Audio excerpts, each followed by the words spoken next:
நம்ம என்ன பண்ணணும், கொஞ்ச நாளைக்கு காய விடணும். காய விட்டு அப்படியே எடுத்து நம்ம கடலையை தனியாக பிரிச்சு அப்புறமா இதில் எடுக்காது. இது ஒரு தோண்டி தோண்டி எடுத்துட்டு சார் உள்ள கிளாஸ் எடுத்தாரு. கலசடி இது புடுங்கிறதுக்கு மட்டும் தான் இருக்கு. இல்ல நீங்க வித்துல போடுறது நல்லது. அப்பதான் உங்களுக்கு கடலை நல்லா மிச்சமாகும். இல்லைன்னா டிராக்டர் டயர் ஓடுறப்போ பிரச்சனையா இருக்கு. முன்னாடியே நீங்க பிளான் பண்ணிக்கணும். இது போடுற மாதிரி இருந்தா இது மாதிரி நம்ம இடைவெளி விட்டு விட்டு போகணும். அட்லீஸ்ட் இது ரெண்டு வருஷையாவது இதுக்குள்ளே போகணும்.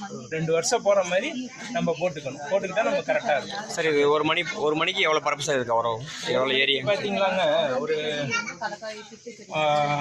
ஓட்டுற வேகத்தை பொறுத்து இருக்கு. Okay sir. இருக்கு. இது வந்து பார்த்தீங்கன்னா ஒரு 1.5 ஏக்கர் போகும்.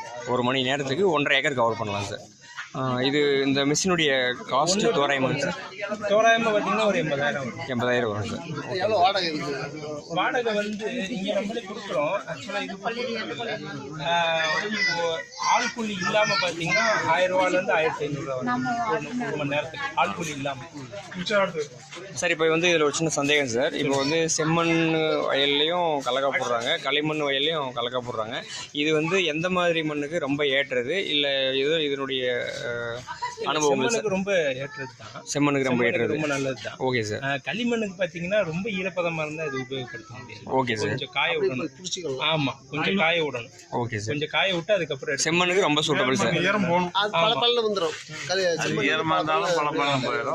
நமக்கு அப்பயும் பிடிங்கி போட்டுரும், களிமண்ணே பிடிங்கி போட்டுரும். ஆனால் களிமண் அதெல்லாம் அடுத்து நம்ம தூக்கி நம்ம கடலையை அடிக்கிறப்ப என்ன அந்த மிஷின்ல போய் நிறைய லோடு அதிகமாக ரொம்ப அதிகமாக கல் ஃபார்மர்ஸ் மத்தியில் நல்ல இதுக்கு வரவேற்பாங்க சார். ஆமாங்க. இதுக்கப்புறம் பார்த்தீங்கன்னா கோயம்புத்தூர்ல அங்கே பார்த்தீங்கன்னா அங்கே யூனிவர்சிட்டியில் பார்த்தீங்கன்னா இதுக்கப்புறம் புடுங்கி எடுக்கும். சரிங்க சார். தோண்டி எடுக்கும். புடுங்கி எடுக்கிறது பார்த்தீங்கன்னா அது இன்னும் உபயோகமாக இருக்கும். Okay sir. வருஷம் நடவு பண்ணவங்களுக்கு அது ரொம்ப உபயோகம். Okay sir. இது அகலம் எவ்வளோங்க சார்? இதனுடைய அகலம் இது வந்து பார்த்தீங்கன்னா ஒரு 5 அடி வரும். 5 அடி வரும் சார்.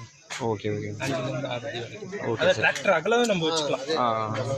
இது எவ்வளோ ஆழம் வரைக்கும் சார்? இது கடலக்காயை வந்து அடியில் இருக்கிற கடலக்காயை மேலே எடுத்து போடும். 1 அடி வரைக்கும் போடும். 1 அடியே அகலம். ஒரு 1/2 அடியிலேருந்து 1 அடி வரைக்கும். 1/2 அடியிலேருந்து 1 அடி வரைக்கும் சார். ஓகே ஓகே ஓகேங்க சார்.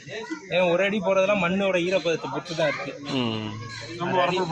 ஆமாம். ஓகே ஓகேங்க சார். ஈரப்பதம் நல்லா. இப்போ நம்ம லேபரை வச்சு நம்ம 1 ஏக்கர் வந்து கடலக்காய் அறுவடை பண்ணுறதுக்கும், இப்போ நம்ம இந்த மிஷின் வச்சு 1 ஏக்கரா அறுவடை பண்ணுறதுக்கும் எவ்வளோ வந்து விவசாயிக்கு அமௌண்ட் வந்து குறையும் சார்? லேபர் மூலிமா போனால் என்ன செலவாகும், இந்த மிஷின் மூலிமா போனால் என்ன செலவாகும், நமக்கு எவ்வளோ மிச்சமாகும் சார்? 50% மிச்சமாகும். 50